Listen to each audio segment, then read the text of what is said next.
Stephen Langer, and I'm pleased to have in the studio Mr. Arthur Jones. Arthur Jones is president of Nautilus Sports Medical Industries and creator of the Nautilus equipment. Welcome to the Medicine Man, Arthur. Glad to be here, Steve.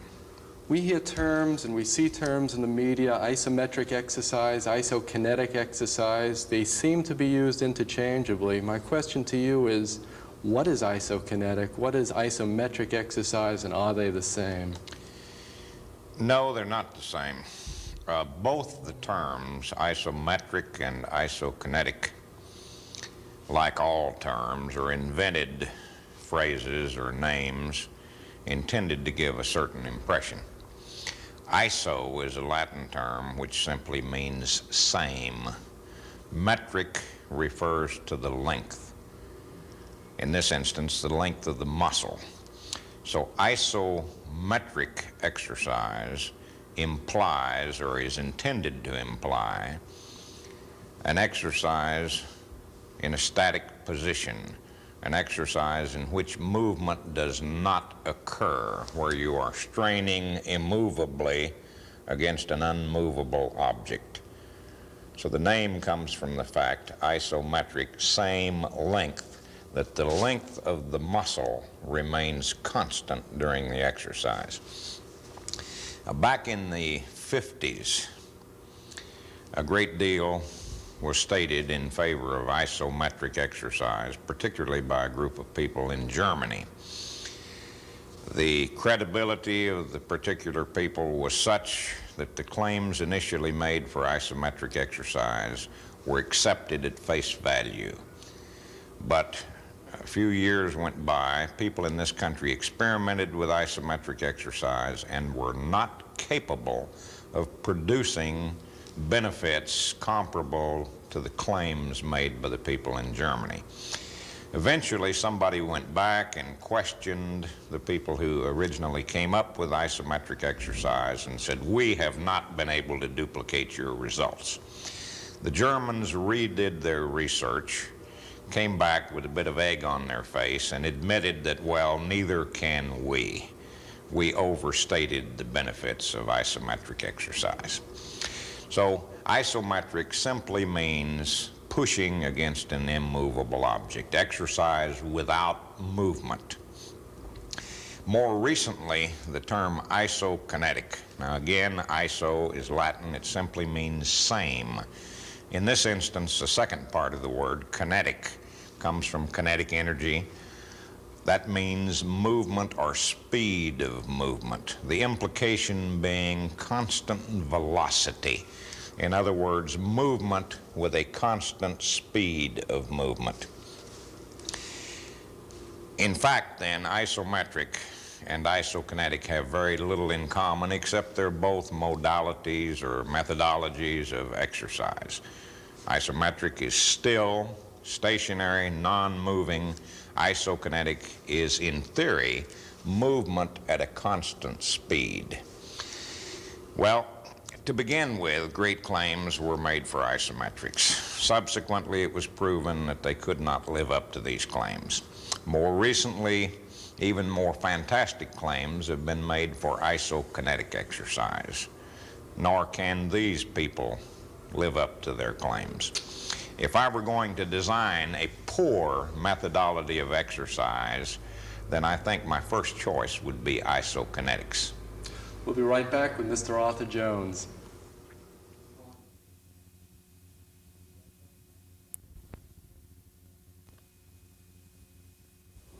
Welcome back. We're talking with my guest, Mr. Arthur Jones, creator of the Nautilus equipment, and our topic is isokinetic exercise. I commented earlier, Steve, that if I were looking for a poor, a non-productive, or for that matter, a dangerous form of exercise, in essence, a very bad form of exercise, that I probably would quit looking if I stumbled onto isokinetics. So in spite of all the claims made for an isokinetic exercise, none of which claims can be proven, in fact, none of which claims can be supported, isokinetics is a very poor way to train, for the very simple reason that isokinetic exercise eliminates the negative or eccentric part of work. The scientific community seems to prefer the terminology concentric and eccentric. I don't like the terms for two reasons. They're too close. Concentric, eccentric in speech or in writing are too close. They're too similar. They lead to confusion. People have to stop and think. They get the opposite impression. Therefore, they frequently get the opposite impression. Therefore, I prefer the terms negative and positive. Arthur, I've seen articles in various medical media and various exercise media saying negative exercise is worthless exercise, and the only thing that's of value is positive exercise. You have seen those articles written by people who are in the employ of companies that are producing an isokinetic brand of exercise. What would you expect them to say? If you go to Ford, do you expect them to praise Chevrolet? If you go to General Motors, do you expect them to praise Ford or Lincoln or Mercury? These people are doing research. They're being paid. They are employees of a particular company.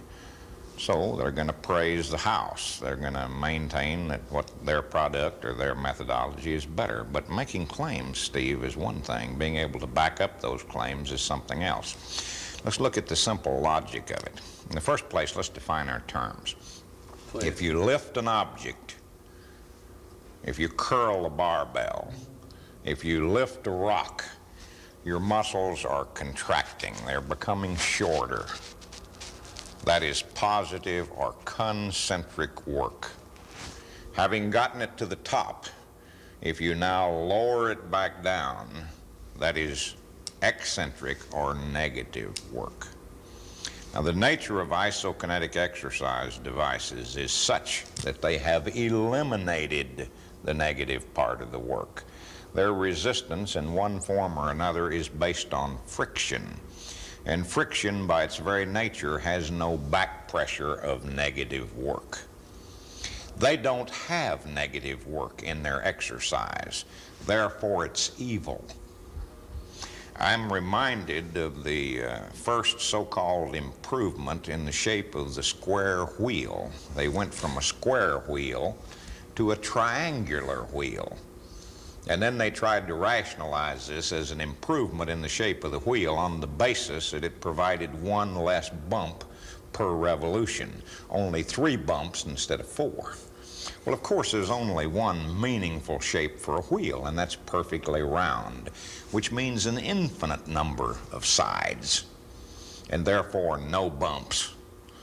But here you have an idiot who doesn't understand the wheel. He starts with a square wheel, and he's going to improve it, so he goes to a triangular wheel. Then he tries to rationalize this because he's got one less bump per revolution. Well, somewhat along the same lines, the people that are marketing, that are promoting, that are touting isokinetic forms of exercise are trying to rationalize the removal of the most important part of exercise. If you remove the negative work from exercise, there is no stretching because there is no back pressure of negative work to provide stretching. As a consequence, there will be no benefit whatsoever to your flexibility. It sounds to me, though, from just your definition of negative work, that negative, like using the curl as an example, letting the barbell down, and work is a contradiction in terms. No, it's not a contradiction in terms. If you raise a barbell and then simply let it drop, then you're doing no work. But if you lower it down under control, you have to perform work in order to do that. I see. Part of the confusion results from the fact that they try to take physical definitions of work as applied to a machine and apply that to a human being. For example, the definition of work and the definition of power as normally applied to a machine are not applicable to a human being. What if you stand with a barbell in your hands at the mid-range of possible movement, with your forearms parallel to the floor, supporting that weight? There is no movement, either up or down, therefore no work is being performed. Now, since power, by definition, is the rate of work, well, if you're performing zero work, then there's zero power. So you're neither performing work nor are you producing power. Well, now, if that's true, why can't you stand there and hold it forever? Why does your face turn red? Why does your blood pressure elevate? Why do your muscles become tired?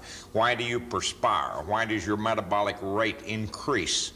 And why can't you stand there forever? Since, according to the definition of work and according to the general definition of the accepted definition of power as applied to a machine, you are neither working nor are you producing power. Well, then you're doing nothing. Well, metabolically you are working, because in order to support that weight, you are producing force. Therefore, your muscles are working, regardless of the fact that they are not moving. Therefore, if you raise a weight or if you lower a weight, metabolically you are working. Your muscles are producing force. I had something happen to me last summer. I was at Yosemite Park climbing one of these steep mountains, and I had no trouble at all going up to the top. But I found, and I didn't realize, and it probably has bearing on the essay that I read that you wrote about negative work, coming down the mountain, when I walked down, my legs went into spasm, the muscles went into spasm. I could not... Because you're working. In 1936, my brother and I visited the centennial of... No, I'm sorry, that was 1933 in Chicago. In 1936, we visited the Texas Centennial in Dallas. And we walked down from the top of the tallest building, which I think was about 39 stories.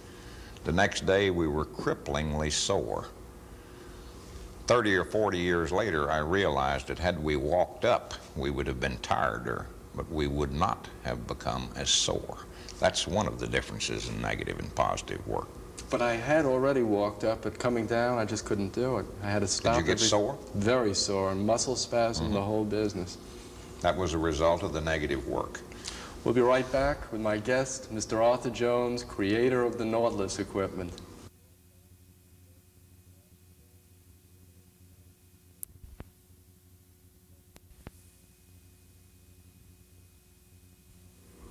We're talking with Arthur Jones, creator of the Nautilus equipment. Arthur, can we expect to get sore every time we do negative work? Two-part question. And number two, is getting sore necessarily bad? Getting sore is unpleasant, and it seems to be well established that the negative part of work will initially, now note that word initially, cause more muscular soreness than an equal amount or an equal magnitude of positive work. But muscular soreness does not recur in an individual that is training on a regular basis. For example, if I take you into a gymnasium and you've never trained in your life, and I put you through a normal workout with barbells, for example, both lifting and lowering, doing positive and negative work, then you can expect to become, if you work hard the first time. Now, mind you, this is the first time you ever trained in your life. You can expect to become very sore. Let's call that magnitude of soreness a 50 on a scale of 0 to 100. So the next day you will have maybe a level of soreness of 30. 2 days later you'll have a level of soreness of 40. 3 days later you'll have a level of soreness of 50. So you will become somewhat sore 24 hours after your first workout. Markedly sore 48 hours afterwards. Markedly sorer than that another 24 hours later. And then, having reached a peak of 50, it will start to decline. 3 or 4 days later, it'll be back to 0, assuming you continue to train. Now, that's the pattern with normal work, which is both negative and positive. If instead you had done a negative-only workout, then instead of being sore at a level of 30 24 hours later, you might have been sore at a level of 50 24 hours later, which is the peak that you reached previously after 72 hours.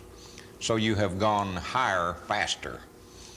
Then 48 hours after the first workout, 2 days later, you might reach a peak of 60 or 65. Can we assume from what But while the soreness will be greater and while it will come quicker, it will decline more rapidly.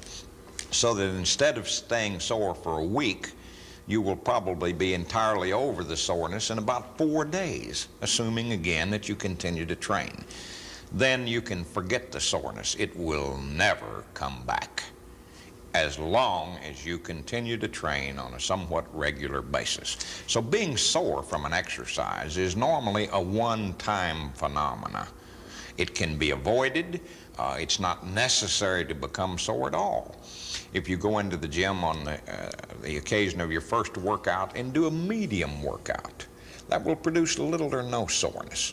If you go back on the second workout and do a little bit more, that will produce little or nothing in the way of soreness. And if you spend 2 weeks gradually working into the program, then you will never experience muscular soreness.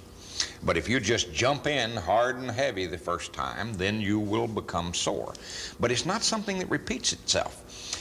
You're not going to continue to get sore every time you work out. No matter what you did after the first 3 or 4 weeks of steady training, you will not produce any degree of muscular soreness. It does not come back. Is it possible to do a negative-only workout in a gymnasium? Well, you can do a certain limited number of exercises. For example, we had we did an experiment at the military academy at West Point in 1975. The Bengals, a professional football team from Cincinnati, had hired a football player. They'd signed him up to a contract. They'd given him an $80,000 bonus. The man weighed 286 pounds, and one of his tests in order to be accepted was he had to chin himself a certain number of times. You know, do a pull-up on a bar. This man couldn't begin to chin himself. 12 days prior to his reporting for the training camp, they sent him to us in desperation and said, make this man capable of chinning himself. Otherwise, we're going to blow our $80,000. We've given him the $80,000. He spent it. It's gone. If he can't chin himself, we're going to have to drop him. So do something, please. You got 12 days to do it. Well, you know, we take him to a chinning bar. He reaches up. He grabs a hold of the bar. He tries to pull, and nothing happens. So what do? Well, you can't train him in a positive manner. He's incapable of pulling himself up. So we put him on a bench in the top position. And then we removed the bench and told him to lower himself. The first time we did it, he went zap to the floor. He just about yanked his arms out by the roots. He couldn't even do a negative chin. He couldn't lower himself. So we held him up. We stood under him, held him by the buttocks, and gave him assistance so that he could do part of the negative work. 12 days later, he was tested. He did 4 3/4 chins in a normal fashion, pulling himself up and lowering himself down, pulling himself back up. He didn't quite get 5, but that was more than enough to pass his test. Those kind of results can be produced with negative exercise. They cannot be produced in any other fashion. The negative part of work, Steve, is by far the most productive and the most important part of exercise. And when you leave the negative work out of exercise, you have little or nothing of benefit left. We'll be right back with Arthur Jones after these messages.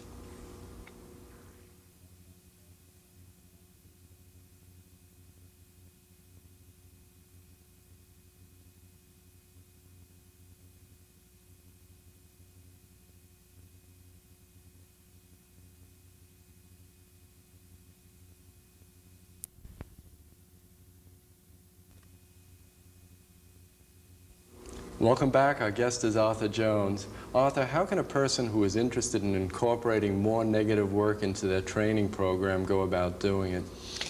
There are a certain number of exercises that you can do in a negative fashion without help. Unfortunately, doing pure negative work is not practical for all exercises. You can do chins, for example, by climbing up stand on a chair to get into the top position and then lower yourself down. Most women can't chin themselves, but most women can do a negative chin by simply climbing up onto a chair or a footstool into the top position, then taking their feet off of the stool or the chair and slowly lowering themselves down.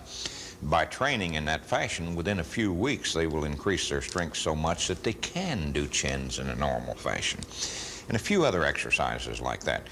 But where possible, don't try to avoid the negative part of work. In fact, emphasize the negative part of work. Accentuate the negative part, because the negative part of exercise, quite contrary to the claims of the promoters, the touters of isokinetic exercise, the negative part of exercise is by far the most important part of exercise. My thanks to you, Arthur Jones, for being a guest on The Medicine Man. My thanks to everyone for watching the show. Any more information about any of the things we've discussed today, kindly write to us at P.O. Box 132, Moraga, California 94556. Good health to everyone. Thank you, Arthur. Thank you.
Man, I'm Dr. Stephen Langer, and it's a pleasure to have in the studio Mr. Arthur Jones, creator of the Nautilus equipment.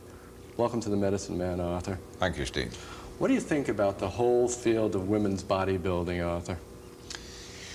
Exercise for women, as for men, as for anybody, is extremely important. It's more than important. It's an absolute requirement for a normal, healthy life.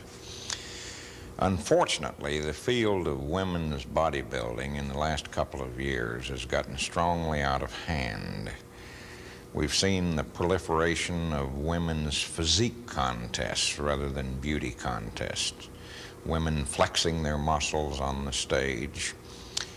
The net result of this has been that you have attracted a few thousand kooks, and you have frightened away a few million women who desperately need exercise and who stand to gain a great deal from exercise.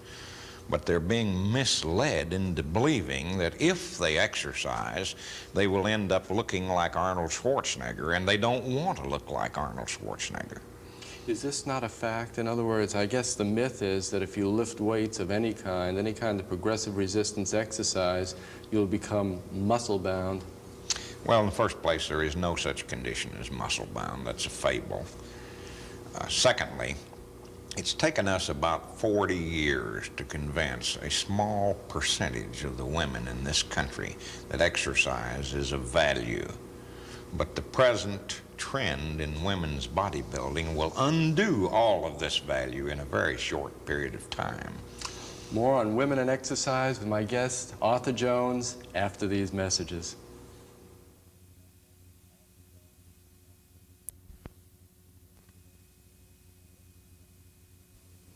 Welcome back. We're talking with Arthur Jones about exercise, particularly as it relates to women. How can we convince women that if they do progressive resistance exercise or use weights in their exercise training, they will not wind up looking like one of these women in a contest? Well, I don't know how you can convince women or men either of anything except by telling them the truth and trying to explain it to them in a manner that they can understand it. Unfortunately, you've got the old wives' tales, the mystique, the rumors, the myths, the false beliefs that have existed relating to the subject of exercise, particularly relating to the subject of exercise for women. You've got all this false information you have to combat. And that's why I am personally very much opposed to the current women's physique contest movement, the bodybuilding per se for women. Now, bodybuilding for women could be and should be, and in some cases is, a very valuable thing, something that all women should partake of. But the way it's being presented, getting women who are not necessarily normal women, women who have an endocrine glandular imbalance to start with, and who have by nature a muscular appearance. Now, these women are attracted to the field. They get a lot of publicity. They get up on a stage and they flex their muscles, and they frighten millions of normal women to death, falsely convince the average woman that she too will look like Arnold Schwarzenegger if she's silly enough to lift weights. In point of fact, there's a basic difference in the endocrine system, in the glandular makeup, in the hormone balance between men and women. Your hormones are the basic difference between a man and a woman. An average normal woman can no more look muscular than she can fly by flapping her arms. For the average woman to look muscular is impossible. No amount of exercise will make a normal woman appear muscular. Women by nature are endowed with a perfectly natural layer of subcutaneous fat. We have the A layer of fat between the skin and the muscles, which covers up the muscles, which hides them. Now, if a woman does not have this perfectly normal layer of fat, then she will